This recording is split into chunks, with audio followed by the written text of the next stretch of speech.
Diki selaku dosen pengampu, serta Pak Yuamar selaku dosen pembimbing, dan juga kakak-kakak asisten dosen sekalian. Perkenalkan, kami dari kelompok 18 kelas 39 mengangkat isu terkait saluran irigasi di Desa Cileles yang terganggu akibat pembangunan tol Cisumdawu. Saya Serafina dengan NIM 166240222. Saya Amanda Yolita Daryono, NIM 166244160. Saya Indro Jeremia Yohanes dengan NIM 166244040. Saya Jonathan Bering Christian dengan NIM 166244424. Bagian dari tol Trans Jawa yang berada di Jawa Barat. Jalan ini menghubungkan daerah Cileunyi, Sumedang, Dawuan. Tol Cisumdawu merupakan salah satu proyek strategis nasional yang menghubungkan kawasan Cekungan Bandung atau Bandung Raya hingga Bandara Internasional Kertajati, Jawa Barat.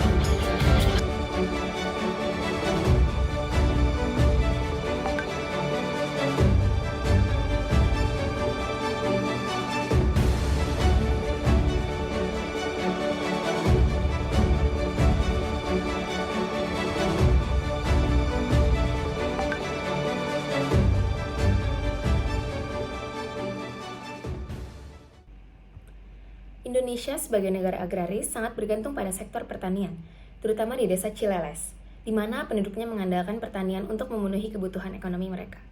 Untuk memastikan lahan pertanian tetap subur, sangat diperlukan saluran irigasi yang baik, terutama saat musim kemarau. Namun, pembangunan tol Cisumdawu telah mengganggu saluran irigasi yang ada. Pembangunan tersebut menyebabkan petani kesulitan mendapatkan air yang cukup untuk mengairi lahan pertanian mereka.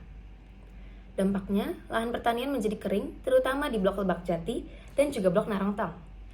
Kini petani hanya dapat mengandalkan air hujan yang tidak menentu. Hal ini menyebabkan penurunan produktivitas pertanian di Desa Cileles. Pendapatan masyarakat yang bergantung pada pertanian menurun drastis dan kemudian berdampak negatif pada perekonomian desa secara keseluruhan. Oleh karena itu, aksi nyata harus segera dilakukan untuk mengatasi masalah ini. Kegiatan ini merupakan aksi nyata dari implementasi nilai-nilai Pancasila, terkhususnya sila kelima. Melalui peningkatan infrastruktur ini, diharapkan dapat mewujudkan keadilan bagi masyarakat, terutama petani di Desa Cileles. Dengan adanya infrastruktur yang lebih baik, petani pada Blok Lebak Jati dan Narongtong mendapatkan pasokan air yang cukup untuk mengairi lahan pertaniannya, sebagaimana lahan-lahan pertanian lainnya di Desa Cileles. Berdasarkan kondisi yang ada, dapat dirumuskan permasalahan sebagai berikut. Apa dampak dari pembangunan jalan tol Cisumdawu terhadap kehidupan warga di Desa Cileles, terkhususnya pada sektor pertanian? Bagaimana kondisi saluran dan sumber irigasi di Desa Cileles? Bagaimana solusi untuk permasalahan yang dialami oleh warga Desa Cileles? Dan bagaimana sila kelima Pancasila dapat diimplementasikan pada permasalahan warga-warga di Desa Cileles? Terdapat beberapa tujuan yang ingin dicapai melalui kegiatan ini, yaitu mengetahui dampak pembangunan tol Cisumdawu terhadap warga di Desa Cileles terkhususnya sektor pertanian, mengetahui kondisi saluran dan sumber irigasi di Desa Cileles, menemukan solusi untuk permasalahan yang dialami oleh warga Desa Cileles, dan mengimplementasikan sila kelima sebagai wujud aksi nyata yang bertujuan meningkatkan kesejahteraan masyarakat melalui kegiatan revitalisasi saluran irigasi Cileles Narongtong.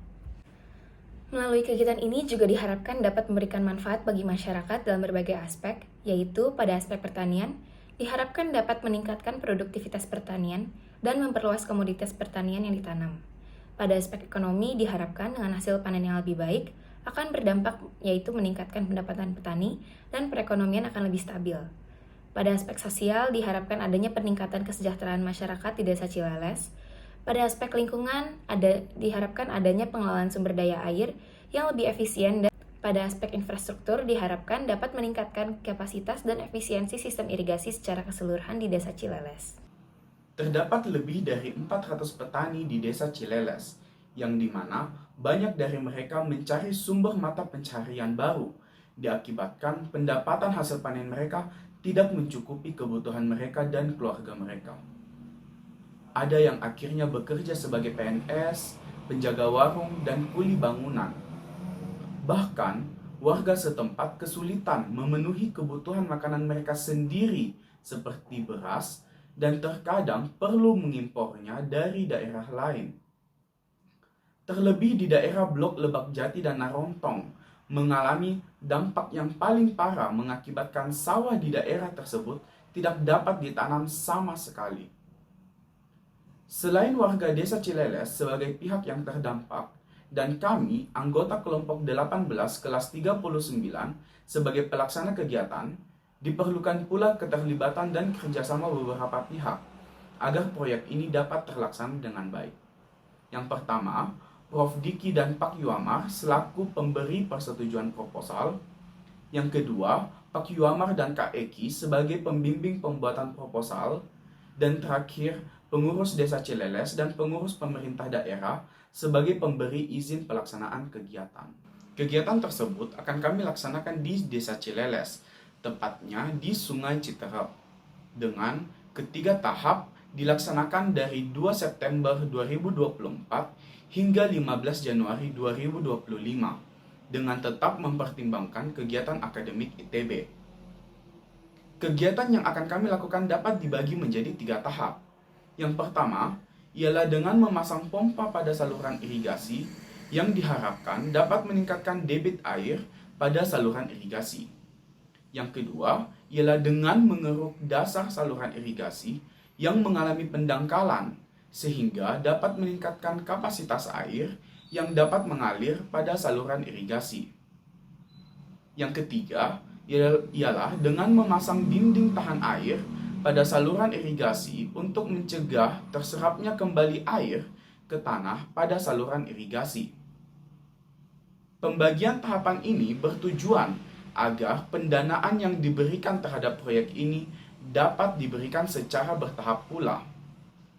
Bila pendanaan atau perizinan dihentikan di antara tahapan tersebut, bukan berarti tahapan yang telah dilaksanakan sebelumnya menjadi tidak efektif. Selanjutnya, agar alur kegiatan Proyek Pancasila ini bisa berjalan dengan jelas dan juga terstruktur, di sini kami sudah merancang roadmap dan juga jadwal kegiatan yang dijadikan acuan ketika nanti kita melaksanakan Proyek Pancasila ini. Pada tahap pertama dimulai dengan perizinan yang akan dilaksanakan pada tanggal 2 sampai tanggal 4 September 2024. Perizinan di sini kami akan lakukan secara surat menyurat kepada kepala desa, kepada kepala daerah dan juga kepada masyarakat setempat. Selanjutnya adalah koordinasi yang akan dilaksanakan pada tanggal 5 September 2024 dengan kepala desa dan juga kepada masyarakat setempat untuk memberitahu bahwa akan dilaksanakannya instalasi pompa saluran irigasi di tempat yang sudah kita tentukan. Selanjutnya adalah survei pada tanggal 6 September 2024. Di sini kami akan menyurvei lokasi pemasangan pompa dan juga tukang, lalu hal-hal lain yang perlu disurvei. Selanjutnya adalah instalasi pompa saluran irigasi yang akan dilaksanakan pada tanggal 7 sampai 8 September 2024. Kami alokasikan hanya 2 hari karena menurut kami itu adalah waktu yang tepat, tidak terlalu panjang dan tidak terlalu pendek. Karena kalau terlalu pendek takut terburu-buru pemasangannya, kalau terlalu panjang juga takutnya akan mengganggu mobilitas masyarakat sekitar. Selanjutnya adalah sosialisasi yang akan dilaksanakan pada tanggal 9 September 2024. Sosialisasi di sini adalah untuk pengenalan kepada masyarakat sekitar bahwa sudah dipasang pompa saluran irigasi sehingga mereka bisa gunakan airnya untuk kepentingan sawah mereka. Selanjutnya adalah roadmap dan juga jadwal kegiatan pada tahap 2. Di sini kami fokuskan kepada pengerukan dasar saluran irigasi untuk menambah kapasitas air di saluran irigasi tersebut. Alur kegiatannya dimulai dengan melakukan survei pada tanggal 29 sampai 30 September 2024. Survei di sini dimaksudkan untuk menentukan seberapa panjang saluran irigasi yang akan kami keruk dan juga melakukan survei tukang dan juga survei lainnya. Selanjutnya adalah proses pengerukan yang akan dilaksanakan pada tanggal 1 sampai 5 Oktober 2024. Di sini kami bersama tukang dan juga masyarakat sekitar akan melakukan pengerukan saluran irigasi sedalam 1,8 meter dengan tujuan untuk menambah kapasitas air di saluran irigasi tersebut. Untuk tahap terakhir yaitu sosialisasi yang akan dilaksanakan pada tanggal 6 Oktober 2024. Sosialisasi di sini juga bertujuan untuk melakukan pengenalan kepada masyarakat sekitar bahwa telah dilakukannya revitalisasi saluran irigasi pada tahap 2. Selanjutnya adalah roadmap dan juga jadwal kegiatan untuk tahap 3, yang dimana kami fokuskan pada pembangunan dinding beton pada saluran irigasi Cileles Narongtong. Waktu yang lama ini disebabkan karena kita harus membuat dinding beton sepanjang 1 km dan juga tetap memastikan bahwa kualitasnya tetap terjaga karena kami ingin saluran irigasi tersebut dapat digunakan dalam jangka waktu yang lama. Untuk tahapan pertama, di sini kami akan melakukan survei pada tanggal 2 sampai 3 November 2024. Survei di sini adalah survei lokasi, survei tenaga kerja, dan survei lainnya yang kami butuhkan. Selanjutnya adalah proses pembangunan yang akan dilaksanakan selama 2,5 bulan yang akan dimulai pada tanggal 4 November 2024 dan selesai pada tanggal 13 Januari 2025. Di sini kami tentu tetap memperhatikan libur Natal dan juga Tahun Baru. Selanjutnya kami akan melakukan pengawasan di sepanjang jadwal kegiatan pembangunan dinding beton tersebut. Namun kami tidak akan melakukan pengawasan setiap hari, kami akan memilih beberapa tanggal tertentu untuk kami melakukan pengawasan secara langsung. Tanggalnya yaitu 4, 10, 17, dan 24 November 2024, lalu tanggal 1, 8, 15, dan 21 Desember 2024, dan tanggal 12 Januari 2025. Selanjutnya tahap terakhir adalah tahap sosialisasi pada tanggal 15 Januari 2025. Sosialisasi ini merupakan sosialisasi terakhir dan juga penutupan rangkaian kegiatan Proyek Pancasila yang kami lakukan. Di sini kami akan melakukan pengenalan secara keseluruhan apa-apa saja yang telah kami lakukan di Desa Cileles kepada masyarakat. Harapannya dengan dilakukannya revitalisasi saluran irigasi ini, masyarakat bisa kembali bertani dan juga meningkatkan perekonomian Desa Cileles. Tentunya, untuk merealisasikan suatu aksi dibutuhkan sejumlah biaya. Rancangan anggaran biaya yang telah kami rancang adalah sebagai berikut. Untuk menyelesaikan tahap pertama, kami membutuhkan dana sejumlah Rp13.740.000. Namun, untuk menyelesaikan hingga tahap 3, yaitu pembuatan dinding sungai, dibutuhkan biaya sejumlah Rp937.297.000. Desain dari dinding sungai yang kami usulkan adalah sebagai berikut. Dengan lebar sungai sebesar 1,2 meter, kami akan melakukan penggalian pada kedua sisi dinding sungai sepanjang 0,6 meter. Setelah itu, kami akan melakukan pemasangan batu kali setinggi 1,8 meter di kedua sisi sungai.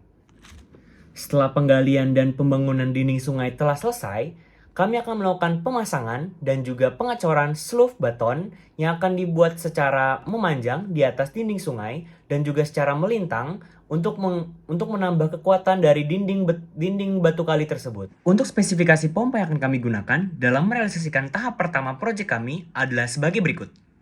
Pompa yang digunakan sebanyak 2 unit. Pompa bermerek Honda dengan nomor model GX160H1 tipe 4 tak OHV silinder tunggal 250. Pompa ini akan kami pasang pada 2 titik yang berbeda, yaitu tepatnya pada blok Narotong dari Pertanian Cileles.